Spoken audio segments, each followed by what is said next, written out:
Hello, and welcome to episode 49 of No Particular Reason.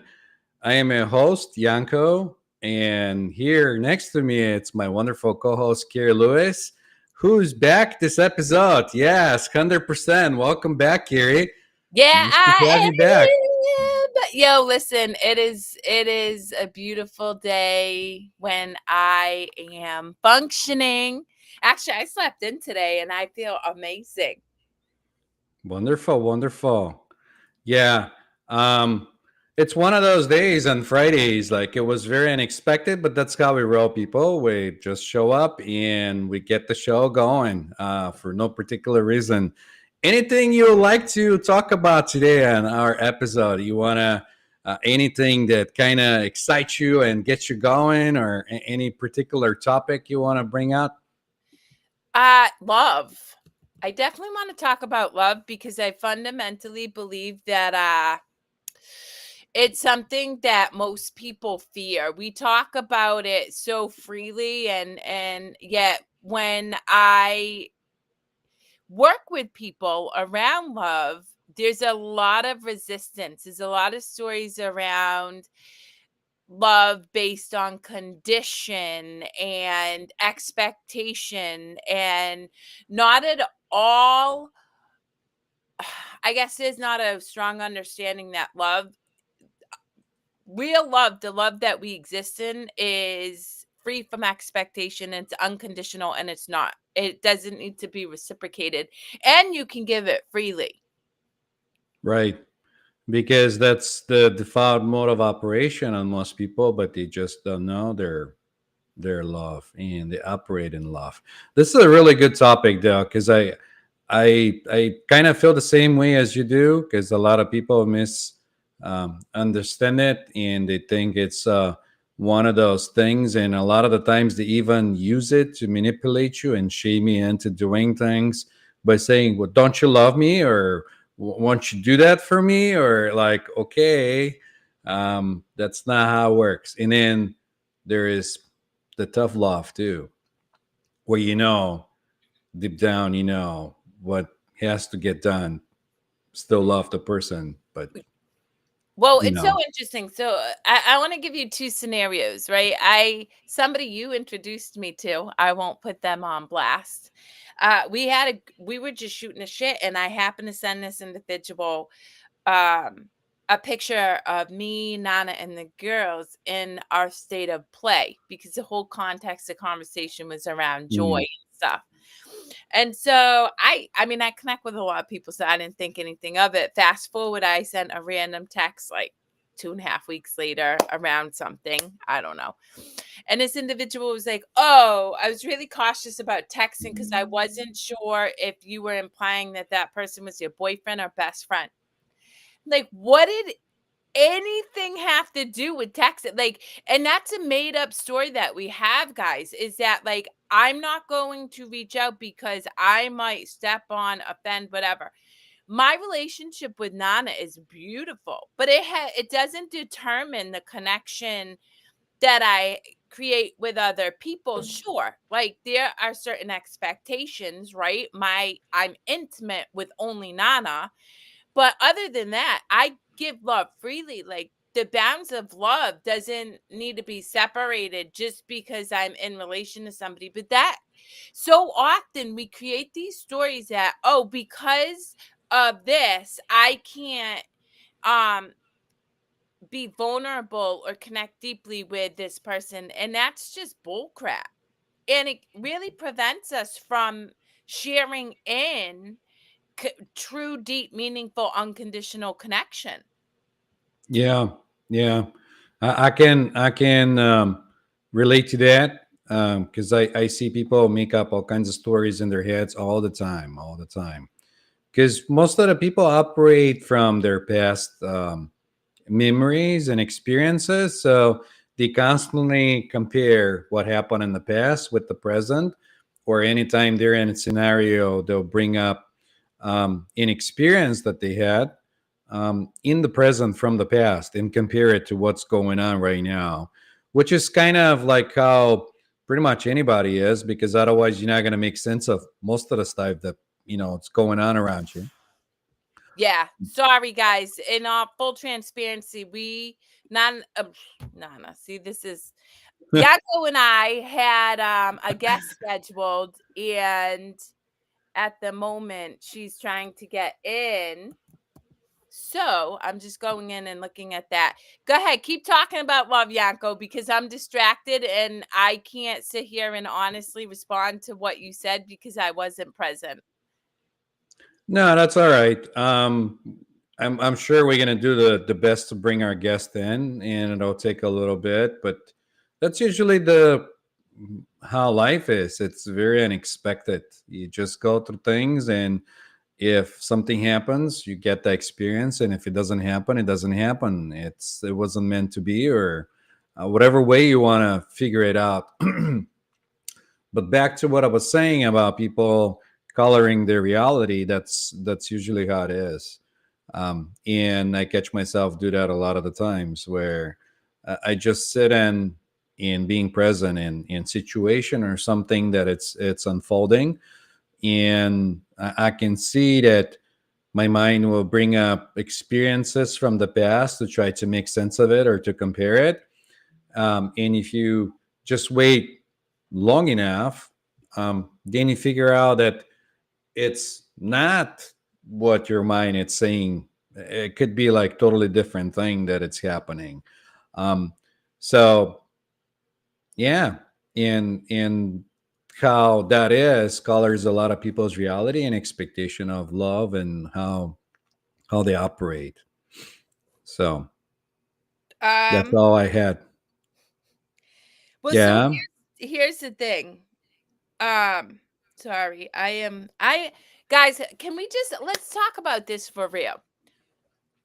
I am not a fan of multitasking. I don't think that we're meant to multitask. Our brain can switch from one task to another very quickly, but to truly be present means that we're not wired to multitask. And so I'm just keeping it 100. I really try to focus on the thing that I'm presently doing, and I still wasn't listening to Yanko, which, you know, is either neither here nor there because I have nothing but love for you.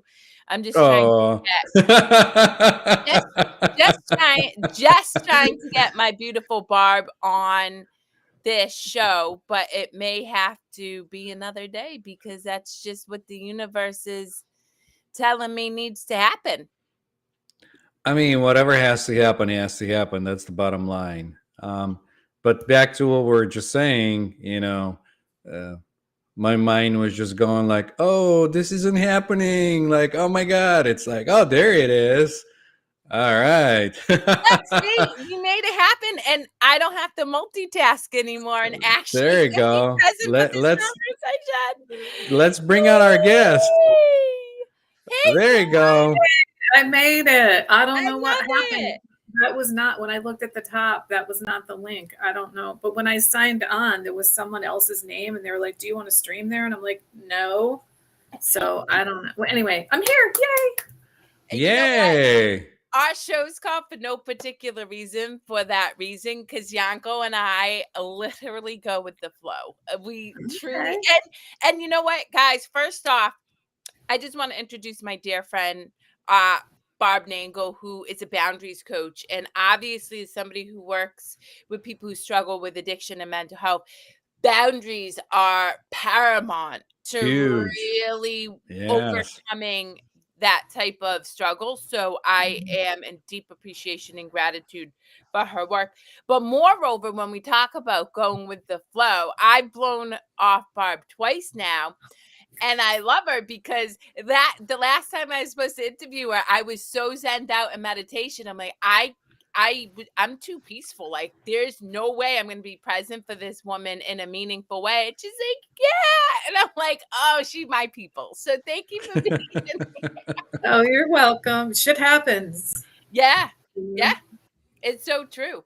Well, I also think that, Yanko and I were just talking about unconditional love. And I think that ties into expectation. And when we create these expectations and then make up stories when those expectations aren't met, that's where we separate ourselves up off from connection and deep, true unconditional love. Mm-hmm.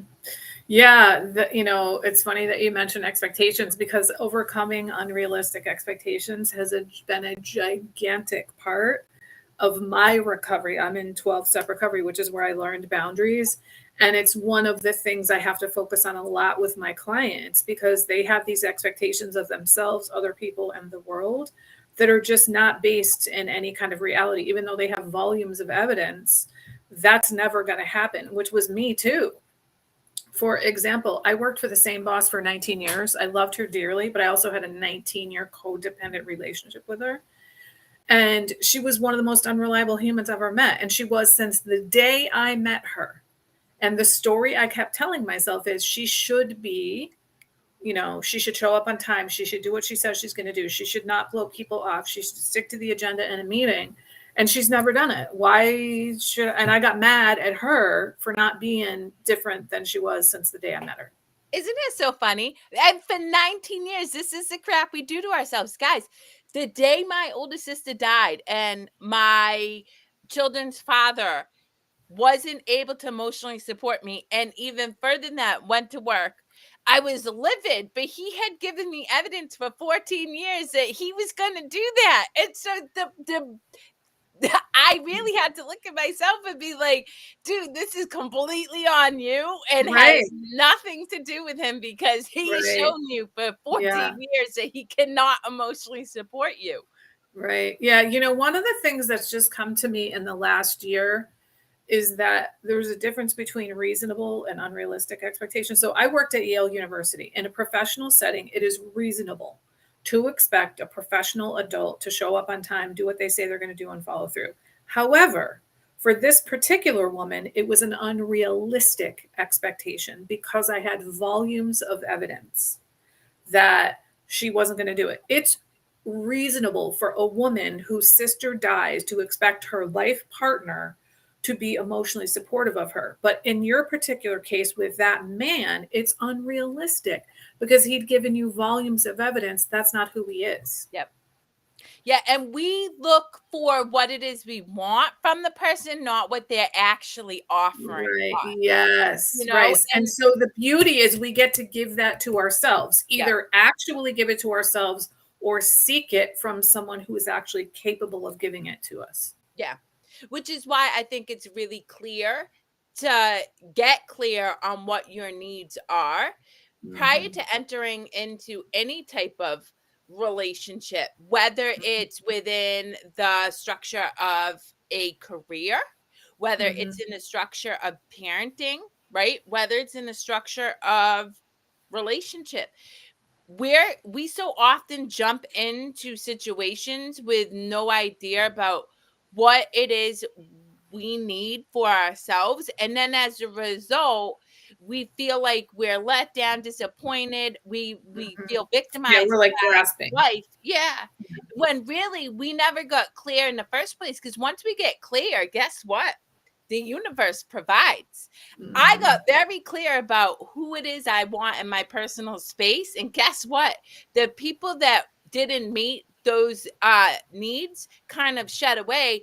And the friendships and the relationships that did meet those needs kind of I attracted to, i.e. like my relationship with Yanko, my partnership with Nana. But I wouldn't have had that until I got clear about what it was that I was willing to be open to, if that makes sense.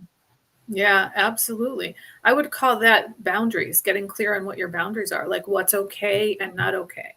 What do you like? What do you want? What do you need? What do you prefer? And what I hear from clients all the time is, well, I don't know what I want. I don't know who I am. Well, I know. That's why you're doing boundaries coaching. Yeah. Because you're trying to figure, I think of it as like, what are the boundaries of Barb? Where do I end and other people begin? I didn't know that, despite 50 something years of being very introspective, almost 40 years of therapy, and 30 something years of the personal development, the retreats and workshops and all that kind of stuff. And I think for me, I think of all that stuff as having scratched the surface of the iceberg of my life, and recovery melted the iceberg of my life, partly because my core wound is codependence.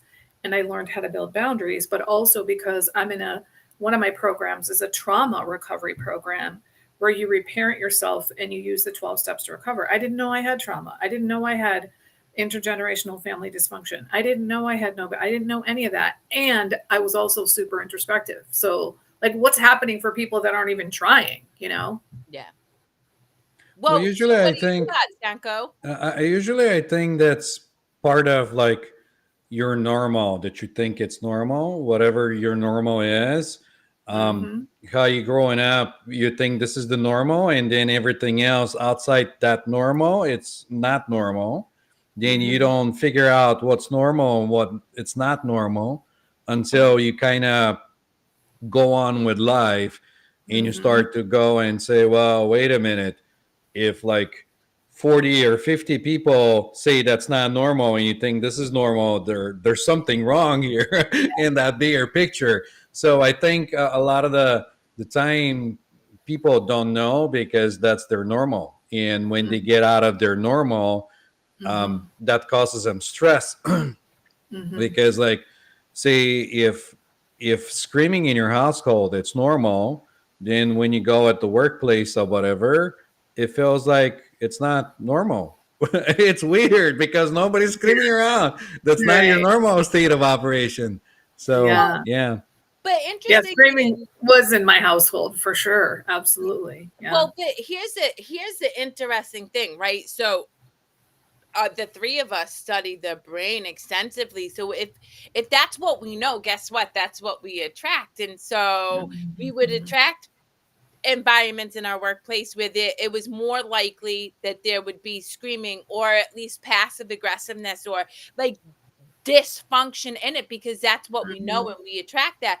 But I do also think that that is where um the universe, God, however you define spirit for you, I personally think it's pure love, interjects and plants seeds. So then we have these moments where we bear witness to something different, and then we decide, oh, that's interesting, and then we start to think about what it could be like to have that experience as well, and that's where, for the people who aren't doing the work at all, yeah, it's gonna feel pretty hard because you're just on replay of like the same Mhm. old thing Right. The over and neural over. pathways. Yeah. They're Yeah, well paved. Yeah. yeah. So I'm curious, what comes to mind when you think of the word unconditional love, Barb?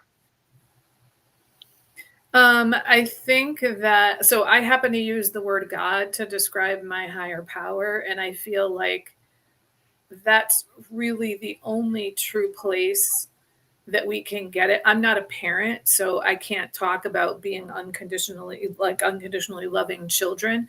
I would like to think that I can unconditionally love other humans, but that's not been my experience. And I have not had the experience of being unconditionally loved by other humans as well. I'm not saying it's not possible. I think it's rare. I think that's the aspiration. But I grew up in a household where love was very conditional. Yeah, Like you don't get love unless you toe the line. So, but I love the idea. I think it's easier for me to love unconditionally at the macro level than it is like the individual humans. I believe in it. So, like, when there are people, like, I don't pay attention to politics yeah, and no, current events or anything. It's just not good for my nervous system. But I do, obviously, I hear some of the stuff that's coming through. And so, like, I can pray for individuals that are perpetrating some of the things and like send love their way and hope that it penetrates and that it has and I believe it does have an impact or I wouldn't do it. But if I met that person right in front of me, it would be very difficult for me to practice unconditional love with them. So it's more like when I'm thinking about it globally and then in theory. yeah. So that's what comes to mind for me. I mean, I love that answer because I think that that is very true for a lot of people. I I feel that way to a degree, but it's interesting because I think if I'm engaged with somebody who challenges my ability to love them unconditionally, I really look at what's coming up for me and examine what I need to release for myself, because it's a story or a belief, right? It's this idea that, and so as challenging as it is sometimes, I always welcome that experience, because in that I truly peel back the layers even more deeply of my subconscious that cause me to resist that. Because for you identify with God. I've studied world theology, but I've also studied quantum physics that truly gives us the evidence that I need anyway. I can't speak for anybody else to hold true to that resolve of love, because it's just much more powerful. And at the end of the day, it will win the day if I can break down the stories that are preventing me from staying in that vibration. So I think at the end of the day, it's always about choice. It's that moment to moment choice of what's coming up for me, right?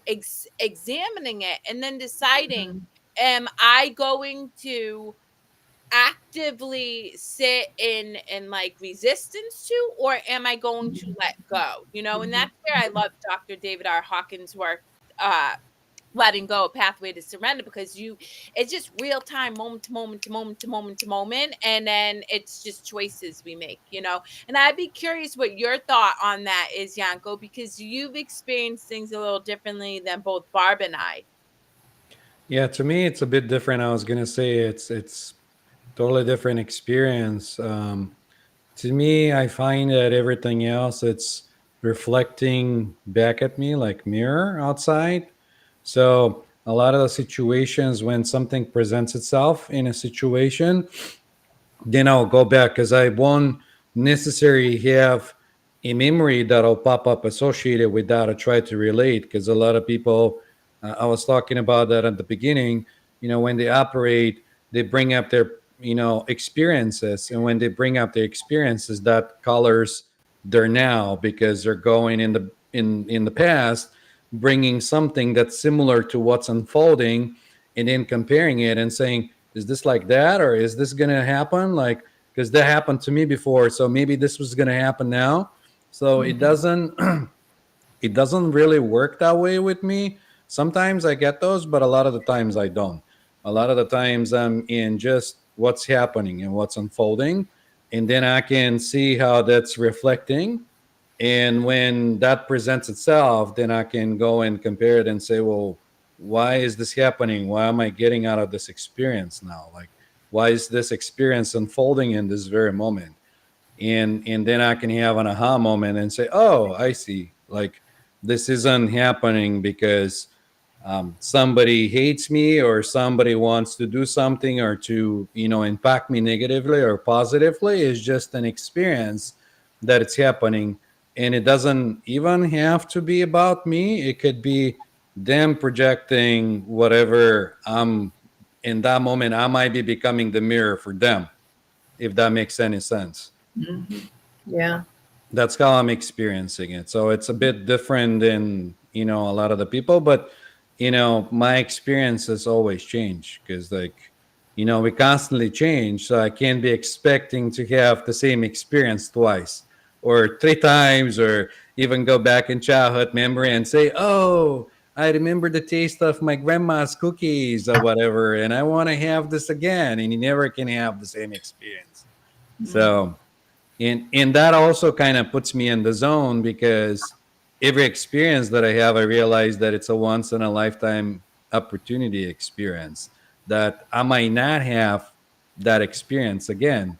So might as well enjoy the experience, good or bad, because it's just unfolding and you have the opportunity to enjoy it instead of being in your mind um, fantasizing about things related to the experience.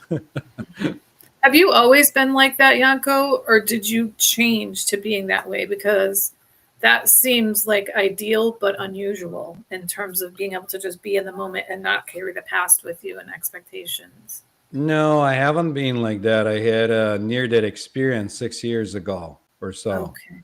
And that kind of changed the whole perspective of like what's going on. I started to appreciate more and more things that are happening, Mhm. because when you're living in your fantasy la la land, you always have this kind of like understanding that life goes on infinitely and indefinitely, and you always have chances to experience whatever you're experiencing. It's not like once in a lifetime kind of thing. And Mhm. then when you're forced to see that every beginning has an end and you're in your end, then you get to regret things looking back and say, well, it was a good ride, but like I don't remember anything out of it because it just went like this. Uh, and then when you come out of that experience, you're like, maybe I need to slow down and just be more present and be in the moment and have more of that experience instead of um, having allowing your mind to always project the next good thing, or like, I'm not gonna watch this, I'm just gonna jump into the next thing that's gonna unfold for me, or maybe this is better than what's going on right now. Or example, you might be having a conversation with somebody, but then your mind comes in and says, what's for dinner? Let's think, this is more interesting now because now you're hungry. Maybe it'll be good for like be in your head thinking about what you're going to eat instead of having conversation with the person that it's there. I mean, dinner's not going to go away, you're going to be home. But then that's the other thing, once you start munching in the food, then you realize that this is kind of boring and your mind wants something else, and then you turn the TV on or some other entertainment, and you never in the present, you're always projecting to Yep. something else. Mhm. Mm. Which is why, I fundamentally, like, one of my core values is curiosity. I work toward not even assuming that I know Barb. When she walks into this space today, it's not what the collection of interactions we had prior to today is. It's what is the experience that we're going to have in this moment, and can I allow it to unfold without this idea of what it needs to be, which is why I love our show for no particular reason. Because again, to the point that you bring up, Yanko, you're a completely different person every time we interact with each other, whether you're talking about your son or whether you're talking about Right. whatever. And so when we really can suspend what we think we know, and it takes a lot of effort. Like, at times it does take a lot of effort, but it's a choice that I always walk into a situation and make. Um, I gain such beautiful insights, and I learn so much from each interaction I have with people because there isn't this preconceived notion of who that person is and how they show up in the world. Mm. It's And it really gets even, and it might even get weird the more you get to know somebody. Then you might find out that they play different roles every time. Like you said, they're sim different, but they're the same person outside. But depend on how they're showing up in that moment and the role that they're playing in that moment, then um, their mind will flick and they'll play that role. And after they're done with that role, moving to the next thing, then that'll be different. And I'll give examples of what I'm talking about. Is that um, when you're a father, then you play the role of a father. But then when you're not in that situation, your kids are not around, you're not playing the role of father, and you're running your business, then you might be the businessman or the coach or somebody else, and you play that role. So it's like you're having split personalities per se, or many different personalities that come to play every time. Depends on the role that you're playing. And then it gets even um, better when you understand that and you start having fun with it, because life it's fun. Then you might get even more creative. For the people that ever perform on stage or anything, they know they have a certain script and you gotta be by the script. But then in the moment of the play, you might get inspired to do something else and be spontaneous and say, oh, or laugh or something else. So then life becomes that much better when you realize that you got the opportunities to play the roles different. So that puts a little spike on the top and makes it a little different, in my Mm. opinion. Mm. Yeah, so it sounds like you're saying not just have no expectations that other people will be the same, but also have expectations that you will not always be the same. Right. Which I That's love right. because I fundamentally believe, truly, for the listening audience, that authenticity is the allowing of the spontaneity of the present moment to unfold. And we box ourselves so much in that, oh my God, I'm at work, so I can't twirl and dance, even though I'm inspired to be at the coffee machine and twirl and dance. Like, Mhm. if we are in co-creation with creation, which we are, like, I mean, evidence proves it, guys. The universe is constantly expanding, humanity's constantly expanding. Then we're in co-creation, and it is in those inspired moments that we are like in true authenticity. And when we limit ourselves, which so often people do, more often than they ever realize, and I'm talking about even deep spiritual people. I was just sharing a story with Yanko in the community about a gentleman today who limited his connection with me because he made up a story that, like, that's going to somehow impede on me and Nana, which is weird, but still, like, we all do it. We prevent ourselves from the joy that exists all around. And I'm constantly telling people, play. Because if you Yes. can play, Mhm. spontaneity happens all the Mhm. time because you're not in your thinking mind. You bypass the Right. mind. You're where Yes. you need to be. Yeah. Yeah. Yeah, absolutely. And I think like you're such a good role model for me, Kerri. Like what you said earlier is that if someone is kind of like sparking a reaction in me, then I get to look at myself and see like what is it in me? Like for some reason I heard that in a way that I haven't heard that before. And so now I'm going to internalize that. And then a few weeks ago when I was really going through it, you were like play, play, play, play, play, play.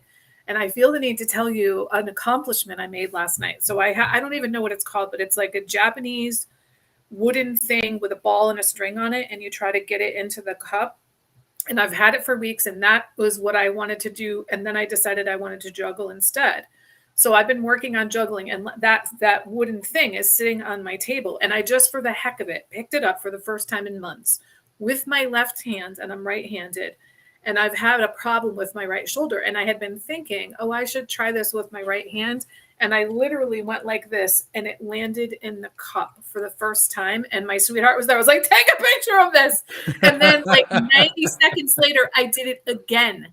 So I've never done it before. And I did it with my non dominant hand, and I did it on the spur of the moment. Yep. And my neighbor is actually the one who inspired me because he, when the weather is warm, stands outside and practices this thing. And I've watched him do it for month after month after month and get better and better.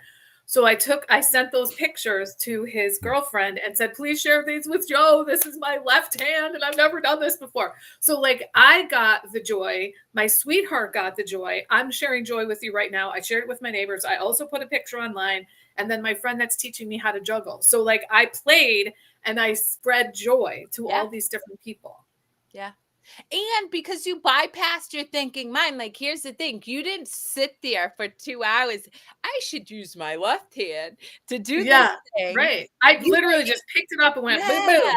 yeah. And that's where I really fundamentally believe. And again, like, you, like, when we just allow ourselves to accept what is in this moment, there's just such a peace and a freedom. It's really hard to explain, but again, it's just a gift I believe we give to the world. And that is where I believe our true superpower lies.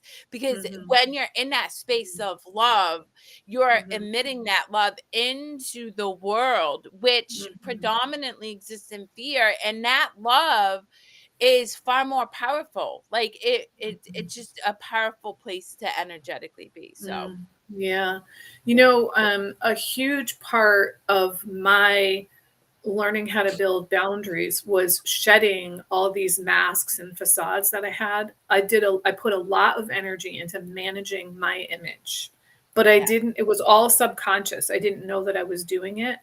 And like one day I decided I was going to clear out all the books on my shelves, take them off, and only put them back if I really wanted them. And I realized many of those books I've never read, but they're on my shelf because I want to give an impression. Ooh. The grocery bags, the reusable bags, I bought them at Trader Joe's. I almost never shop at Trader Joe's, but I bought them because I wanted people to think this is the kind of woman who shops at Trader Joe's. Like, that is how subtle my image management is. And so because this stuff is so deeply ingrained and it's been going on for so long, it's hard to see this is conditioning. This is not authenticity. So when you just mentioned, oh, you're in the workplace and you feel like dancing around at the coffee machine, like, I can't imagine ever doing that. Yeah. But now I can, Yeah. because you mentioned it, right? But to me, because the societal norms are so deeply ingrained in me that I wouldn't even think of doing that. But now I have thought of it because you said that. But that's where I think, I mean, that's where, going back to unconditional love, I love being triggered. I love it. So I'm going to shout out Haim, this beautiful man from Iran, right?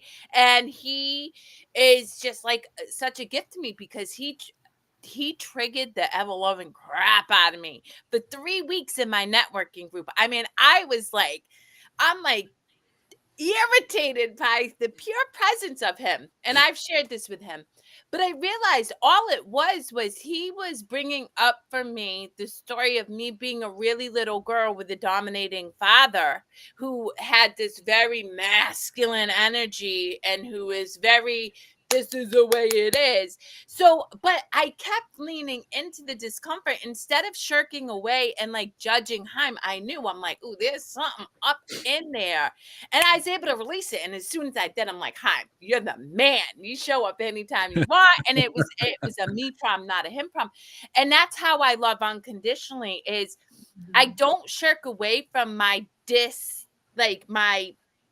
my like angst that comes up with somebody, even like the current administration, right? Like for me, there's certain things that cause me like this angst, but I look at it and I'm like, oh, well, what about this and what about that? And it causes me to soften into that unconditional love. And that is what joy can bring to us too, is just the softening, because we can connect with people. In my other show, What's Your Story? I can't tell you how many people show up with a mask of professionalism, like this idea, but I see beyond that and they're so closed off. So I start to pick apart those little masks. And by the end of What's Your Story, and if people really watch, like if they set aside, like, you can start to see the softening of the facade into the person, and then joy comes out. And I love doing it because it's like this professional, and then a twinkle starts to get into their eyes and their body becomes looser, and because I'm intuitive, I'm like, got it. And then I just lean into who they are in that moment of like surrender to who they think they needed to be, and then how they're presenting. It's so awesome to watch. Yeah. Yeah, that happens a lot. When you have that mindset that you have to be presented a certain way, or for people to take you seriously, or but the reality of the story is that every other person does exactly the same thing. Everyone. They're in their own reality and they don't care how you present yourself. Well, I would argue that, because I do get where Barb, like, we exist in a society where there is a lot of condition, a lot of habit, and a lot of ideology. The structure's fallen, right? It's already fallen. So we're starting to see where that never served. But there is right, the propensity to be rejected when you allow yourself to start to break down that narrative. And yet, what I encourage people all the time, yeah, you're going to be rejected by the very people who are stuck in what you're trying to break free from. So allow yourself to shed that without taking it personal, because in doing that, you then attract what is going to help open you up even further into your full expression of yourself. Yeah, I think a huge insight for me was that like humans are judging, discerning creatures. We're going to make judgments. So I'm going to be judged. How about if I get judged for the actual Barb instead of some fake version of me? And that really helped me. And it helped me to stop judging myself so much, which helped me to be less judgmental. I mean, I wish I was not judgmental at all, but I am. But at least now I can hear it and be like, oh, that's a judgment, as opposed to that's who they actually are, or that's actually what they were doing. Like I attribute, like one of my biggest paradigm shifts in recovery was coming out of victim mentality, which is for me super subtle, because I'm not the quintessential like, woe is me, the world is against me, I can never win kind of victim. I'm more of like, if only that, and complaining and blaming, and realized that, wow, I've been acting like the world is acting on me. And now I get to act on the world rather than react to it. And that has been absolutely gigantic in my life. And I want to say, I think I have something like 7 or 9 episodes on my podcast about coming out of victim mentality. And that's because every time like another layer of awareness comes off, I do a podcast episode about it to be like, oh, here we go. There's more victim mentality coming along here. Yeah. Well, this happens a lot. I think, I've done the same thing. I've been in that mindset. But the way I see it is that it's that background that gives you the clarity. Because without it, you won't know what it is not to be in not a victim mentality.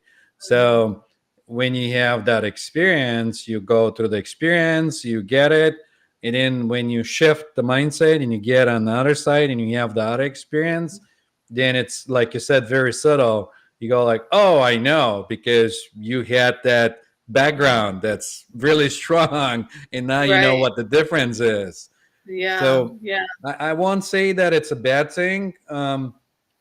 And people just need to go through that experience when they're ready to step on the other side.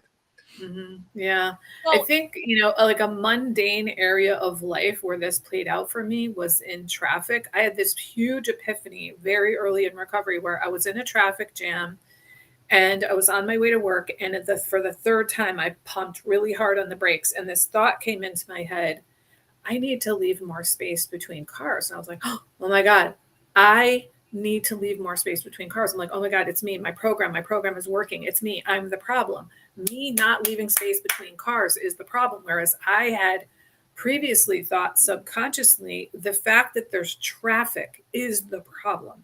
Like I realized when I unpacked it that I had this belief that there shouldn't be traffic on the highway, at least when I'm driving. Meanwhile, highways were built for traffic. Yep.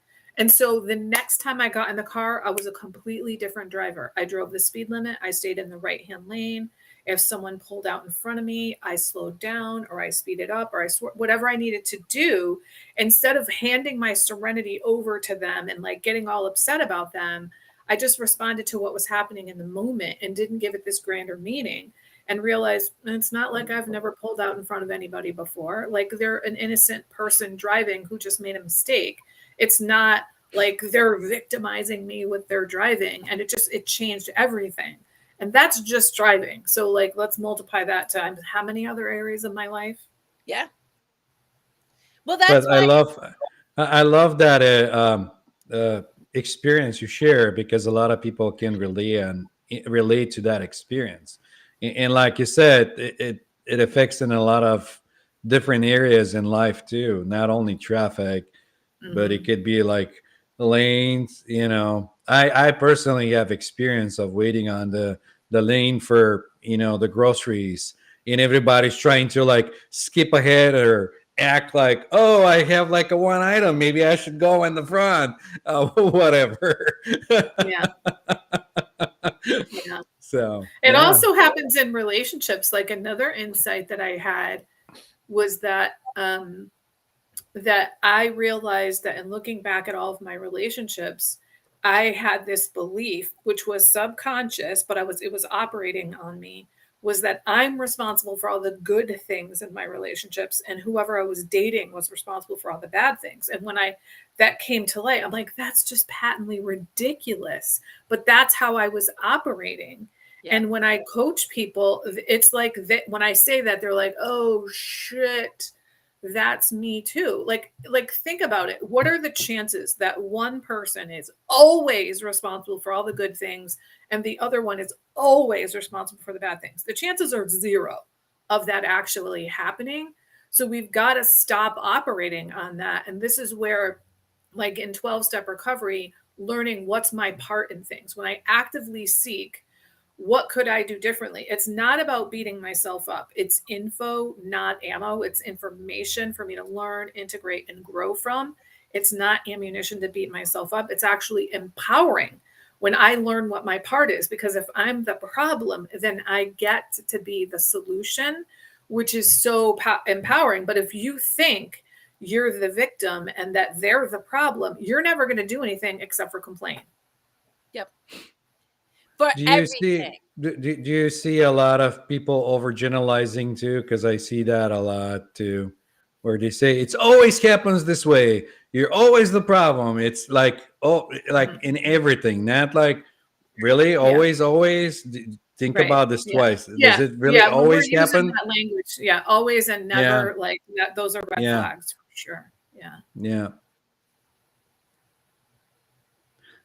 Go ahead, Kerri. You're smiling.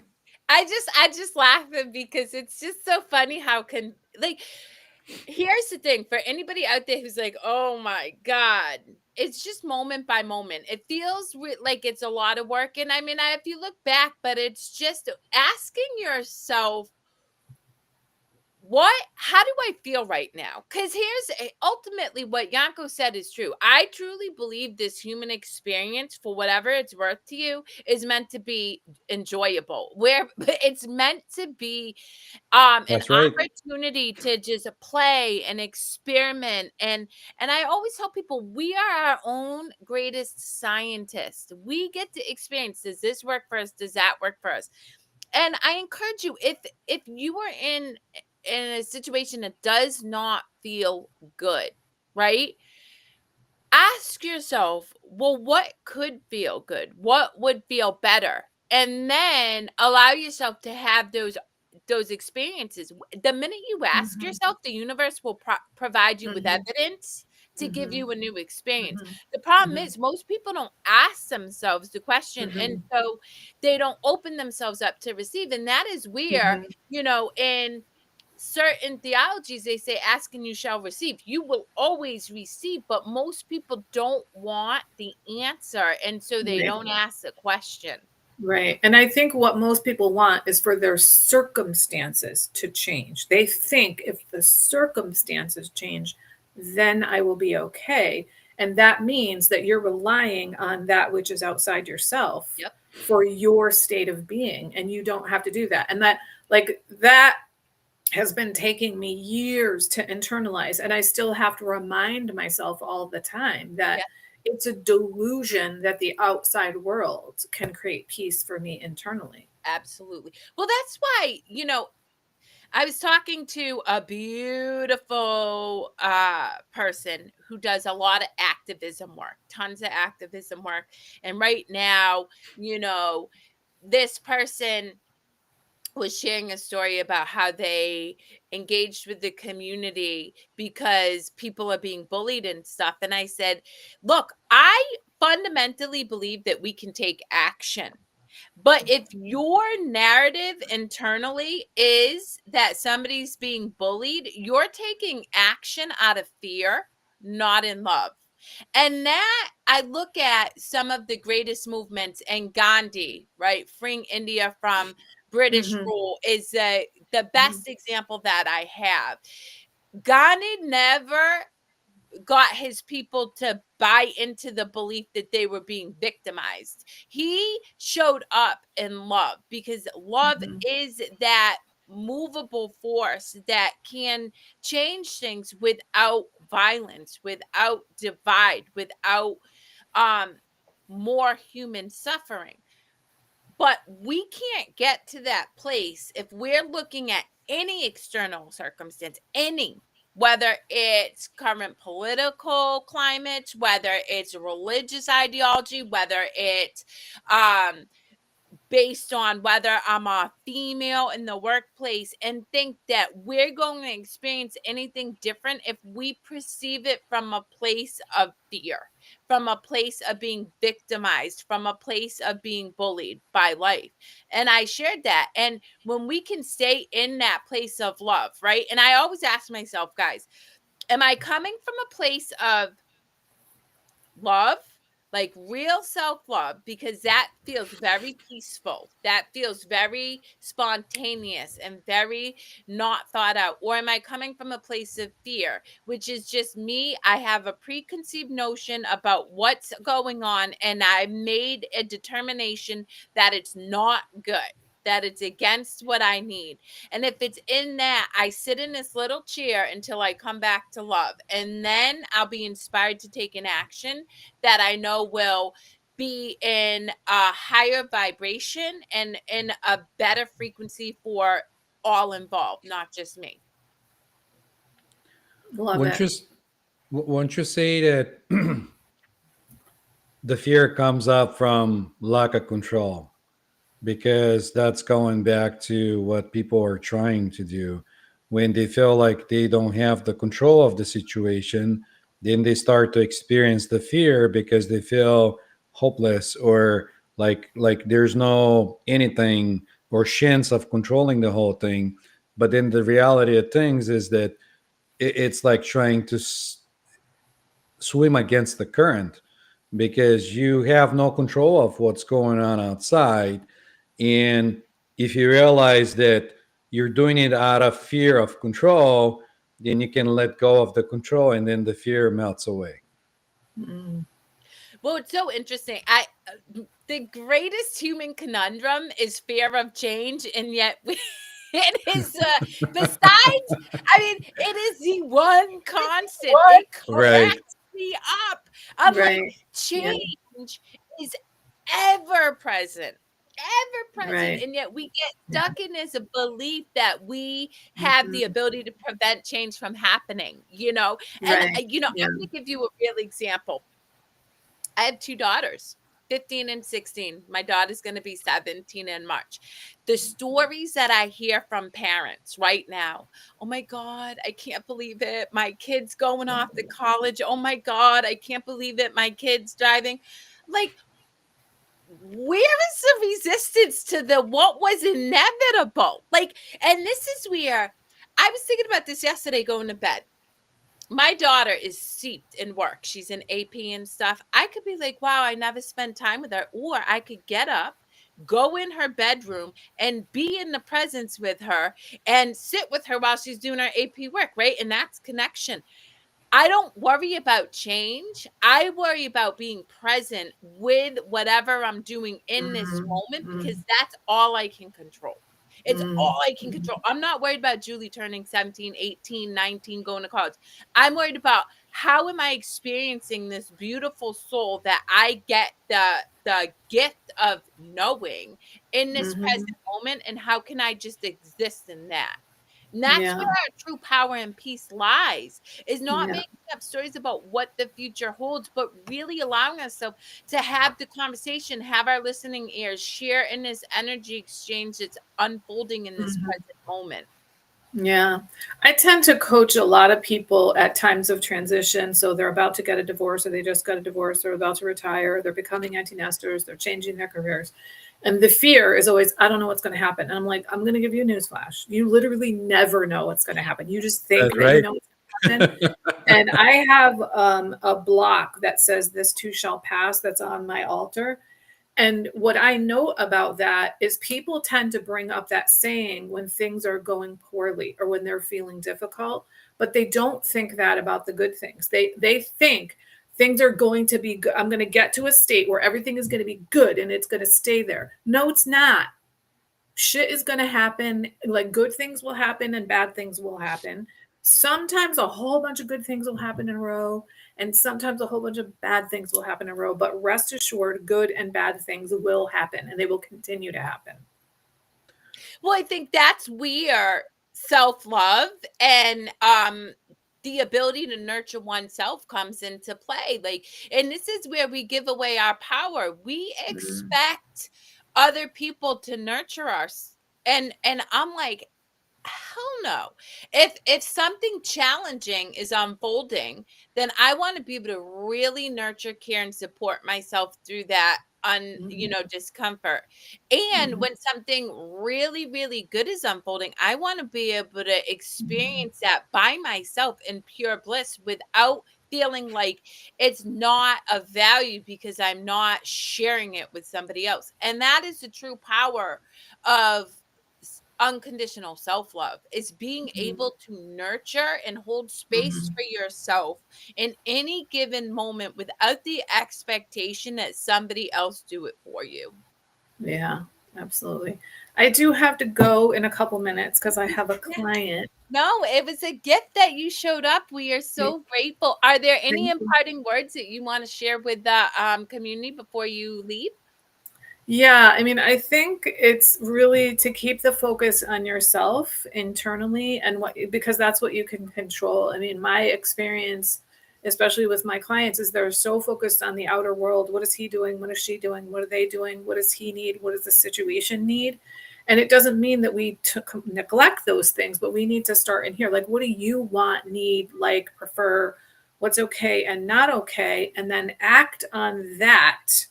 And then you'll have a lot more energy to do the things that you want to do to have an impact on the world. Yep.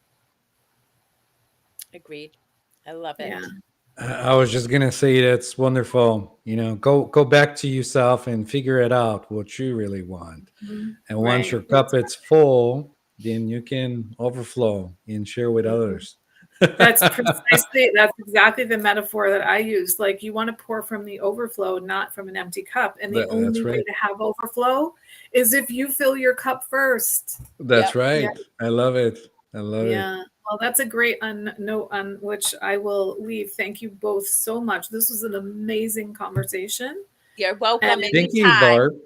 Yes, thank you. Welcome to come back at any time. Yes. I'd love to. Absolutely. I would love to. Awesome. All right. Enjoy the weekend. Bye now. You too. Bye, guys. All right. Bye.